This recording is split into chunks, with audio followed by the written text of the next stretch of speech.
All right. Hey you guys, what's up? How you doing? I hope you're having a lovely day. I'm just enjoying this little orange juice. I'm making this video while my dad is out. My dad has come to stay with me. My dad's coming and he's staying with me. So he's going for a walk right now, but he'll be back.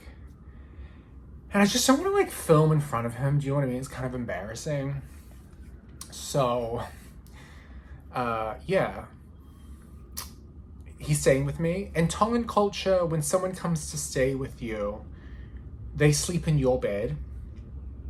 And then I've put a mattress on the floor. Let me see if I can show you. You know what I'm saying? Like, it's my bed right now. My little makeshift bed. So I'm in here sleeping on the floor while my dad is in my bed. And it's cool. It's nice. I'm actually enjoying the company. Which is kind of funny. It's kind of funny. Yeah. This is my favorite show.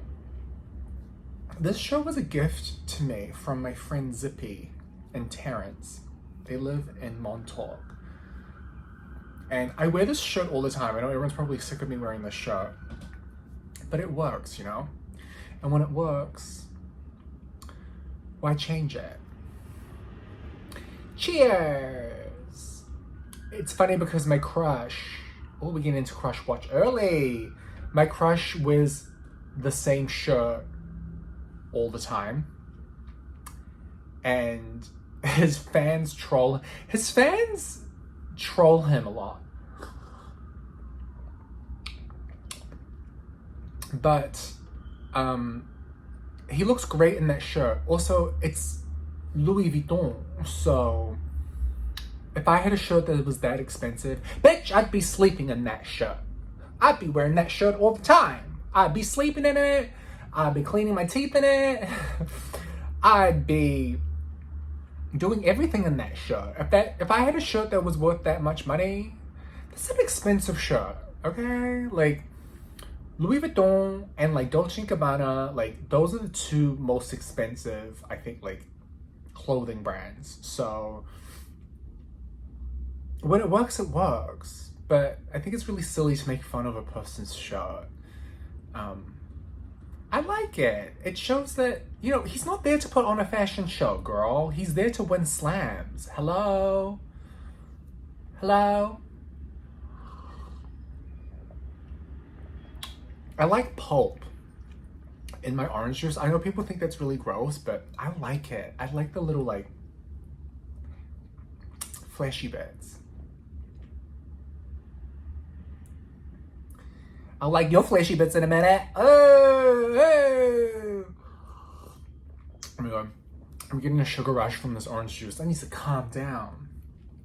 My last video, I know I was like gonna do my skincare routine, but because my dad's staying in my bedroom, I typically wear this with an undershirt because it is quite revealing.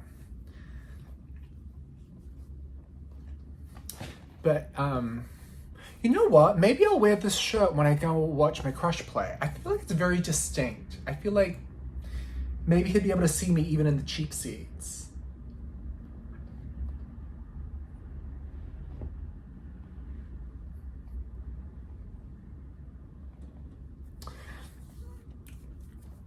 But yeah, I was gonna do my skincare routine, but my dad's sleeping in my bed, so next time. Continuation of Crush Watch. Lastly, he started wearing moisturizer, which I love. But baby boy, don't forget the neck. Don't forget the neck. We do the face, yeah, but don't forget the neck. The neck, down the sides, you know? If you're doing it all, just remember.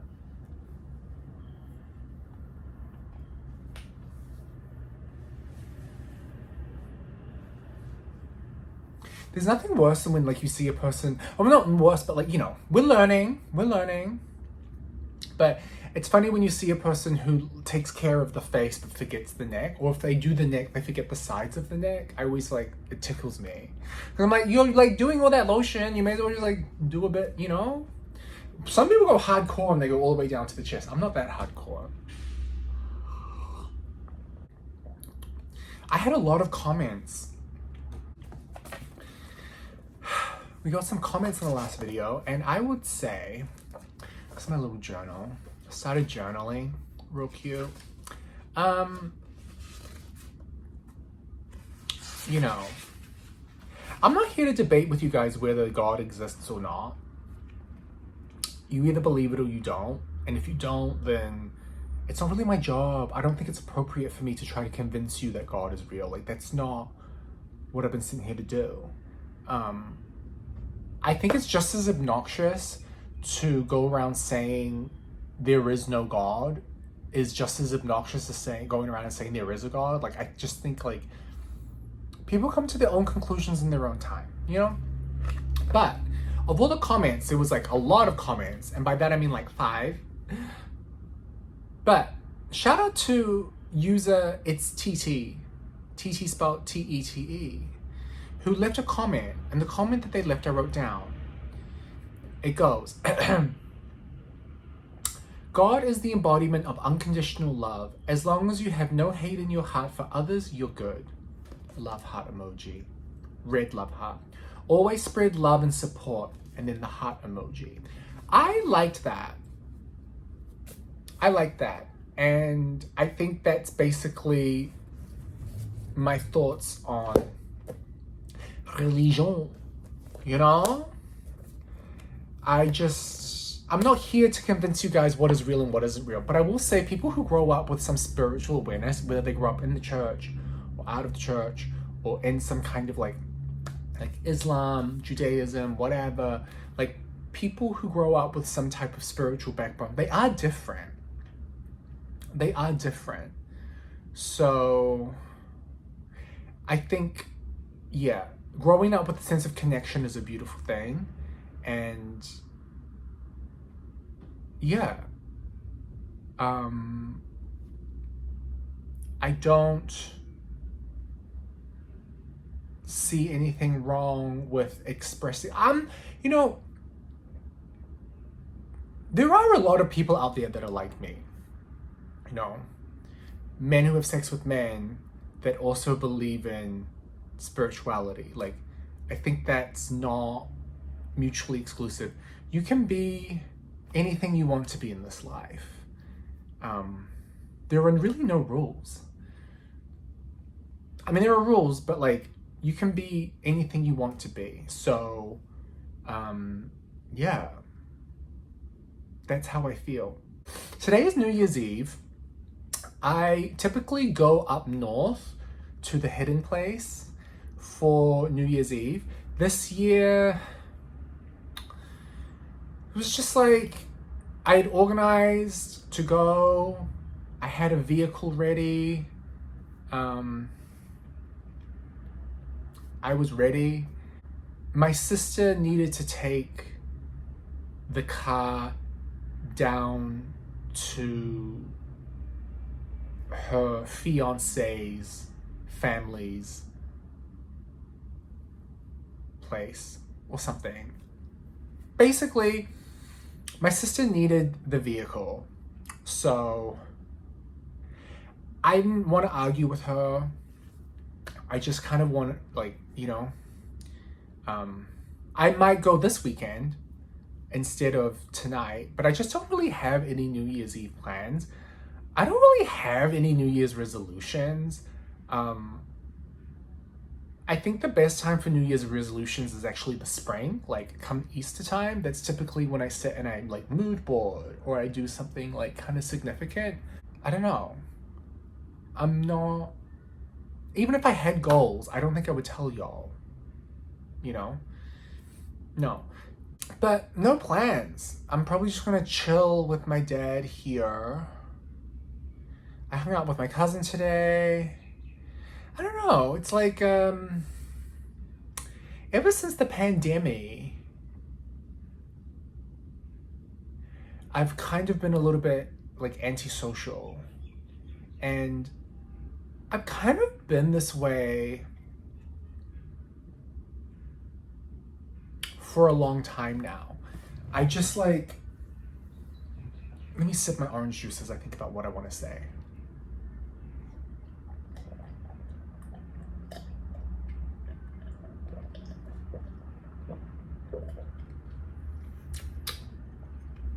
The reason why I didn't do very good in like a corporate environment is because I didn't really enjoy like schmoozing.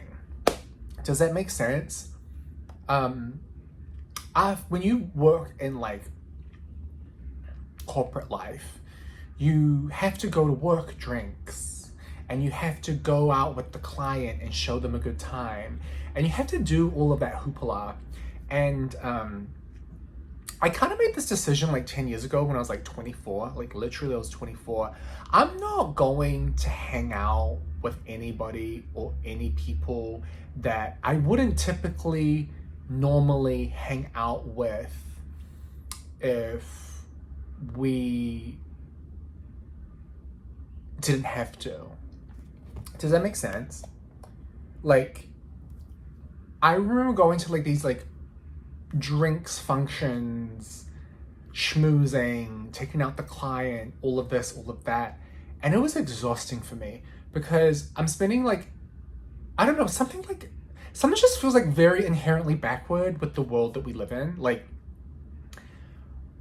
I want to spend time around people that I enjoy being around. And life is not like that. You know, life is not like that at all. And that was like a big shock for me, like moving into like a corporate environment is like, wow, like I have my partner, right, who I want to spend as much time as I can with, but I don't spend time with them. Instead, I spend time with these people. Actually, this is the good side. These people because I have to. And because, does that make sense? Like, we should be spending as much time as we can with the people that we love, but for some weird reason, because of like the weird constraints and rules of capitalism, I have to spend time with people that I wouldn't typically spend time with because I need to be likable. And one of my big character flaws is like, I really don't give a shit about being liked. I don't. I really, really, really, really don't. If I really cared about being liked, I would not have made a video that said, God loves gay people. Like, do you know what I'm saying? Like, I'm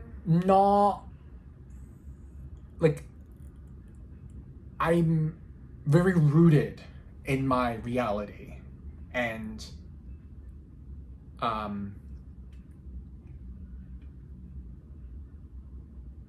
I just don't give a shit about being liked. And it's a character flaw. Like, I know that I'm gonna get further in life by being liked, but it's really hard. It's really hard. And I'm trying. Like, I'm really trying.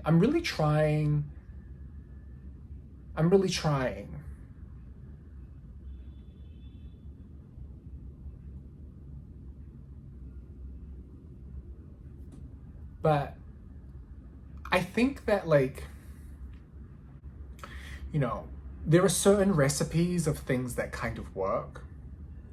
And this is my theory on like relationships. I think one person has to be the nice guy, and then I think one person has to be an asshole to get things done. I think that when you have two people who are nice, right? You have two people that are nice, people are going to take advantage of you, or things are not like, you're not going to get what you want because you're too busy being polite and nice and worrying about whether people like you or not.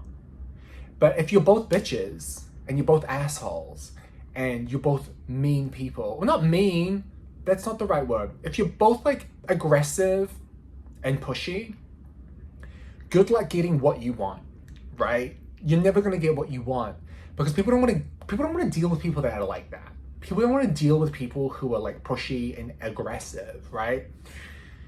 But I think when you have a nice person and you have an asshole, I think that's the match made in heaven. Because while one person's saving face and being very polite and being very nice and is like, you know, agreeable, you've got another person that like defaults to nice. I would say that my default is nice, but I guess my default is nice, but I can be a real bitch when I need to be. And I don't care about being liked. Yeah. I don't know if effective leadership always comes alongside being liked. I think it helps, but I'm a likable person anyway. And like I've been in like different dynamics when it comes to like relationships. There have been times when I've been the nice guy, and there have been times when I've had to be the asshole. And I think also sometimes you like you bait and switch. There's the good cop, bad cop kind of thing. And an example of this, right? An example of this is like we had not Sunday roast. We had dinner, like Christmas dinner, and I'm pescatarian right now. I'm only eating fish. My mistake is I should have volunteered to make the fish. Does that make sense? Like I should have just said like, I'll make the fish. But instead, what had happened was my mom made the fish, and I, being very particular, because like if I'm not eating roast lamb and I'm not eating roast ham and I'm eating fish, I want, like, the fish has to be good. The fish has to be great because I'm eating it, right? So, yeah, I kind of like,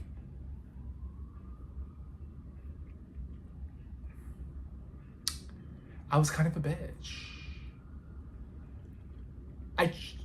I was like, you know, inspecting the fish, and I was like, what is this? What's on the fish? What did you put on this? Like, what marinade did you use? And my mom was like, salt, pepper, maple syrup. And I was like, maple syrup? Kind of made a face. And,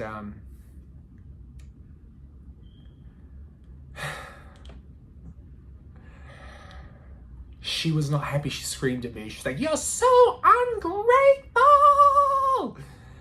And I was like, oh, but like, okay, I could sit and do it your way and, you know, relent. Or I can like move in and do it how I think is best. And I'll be happy. Yeah. And I think I made the choice. I was like, you know what? Like, I'm going to wash this glaze off the fish and I'm going to remake it. And I know that that can be difficult, that's aggressive, and that can come across as ungrateful. But I don't see it that way. I'm just very particular. I want things to be the best that they can be, okay? So I wash the fish, olive oil, salt, pepper, simple. Olive oil, salt, and pepper in that order, simple. That's it. You don't need no marinade, no maple syrup, no glaze. That's it. That's it. And then like my mom insists on putting it in tinfoil. Fine. You want to put it in tinfoil? I can be flexible with that. So we put it in tinfoil and then we put it in the oven. I set my time for 20 minutes. That's all you need. That's all you need, because it's about the thickness of the fish. If the fish is an inch thick, 10 minutes. If it's an inch and a half, 15 minutes. If it's 2 inches, 20 minutes. So I'm like very particular about how I like my fish cooked. I set a timer for my phone for 20 minutes.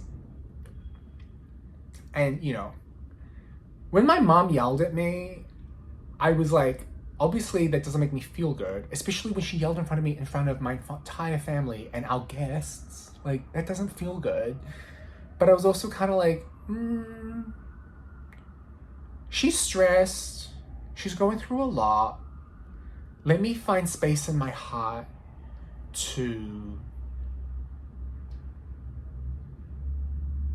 give love, right? I know she's cooking for a lot of people. She's got a roast lamb, a roast ham. She's doing vegetables. She's like, there's a lot going on, right? So I didn't fight back. I just did what I needed to do. And my timer goes off because the salmon's ready. It's 20 minutes. And my mom is like, no, it needs 5 more minutes. And I was like, no, it doesn't. It's good. So I took it out of the oven, unwrapped it, checked it. It's perfect. I get my lemon. As soon as it's out of the oven, that's when you get the lemon and you squeeze it all over the fish. I like my salmon to melt in my mouth. Okay, that's the type of salmon I like to have. I like salmon that melts in my mouth. And that's what I had made. And we're sitting down and we're eating. And one of our guests turns to me and says, the fish is beautiful. And my sister agrees. She's like, yeah, it's cooked really well, right? And I was like,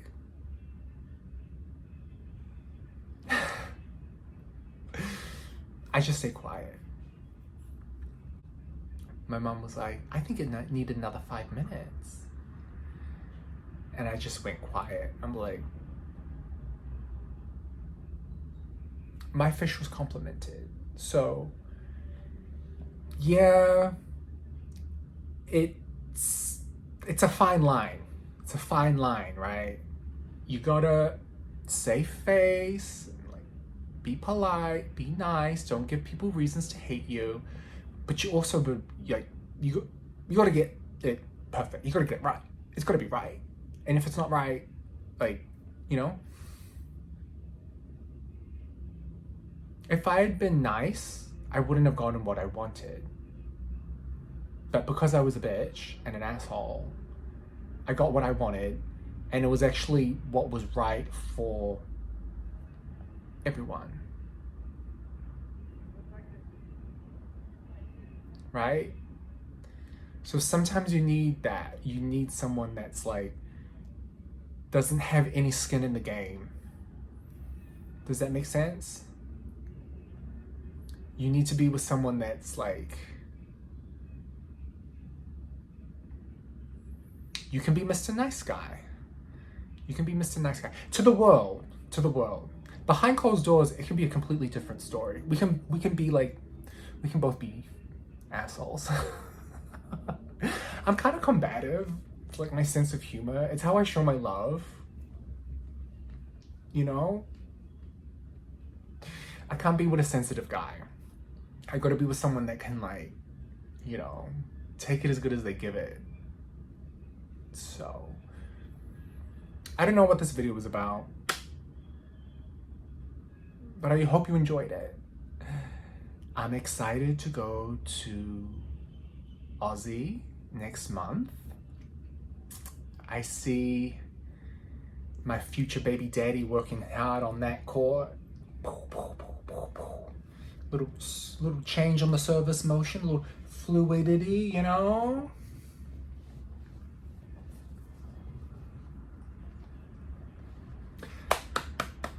I'm excited. I'm gonna go and try watch the ASB Classic tomorrow. I'd like to see Naomi play. She took a picture. Naomi, this is what people do. People like allude to me, but they never reach out. I dare you. Oh, my dad is home. I gotta go. Yep. Huh? Yeah. Do you want to say hello? Oh, sorry. You can say hello.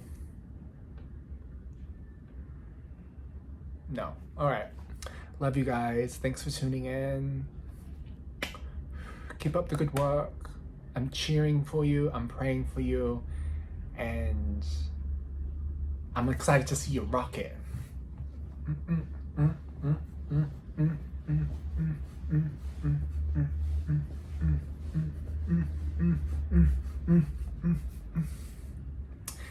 a little firecracker, my little firecracker over there. My little Mirthan rocket.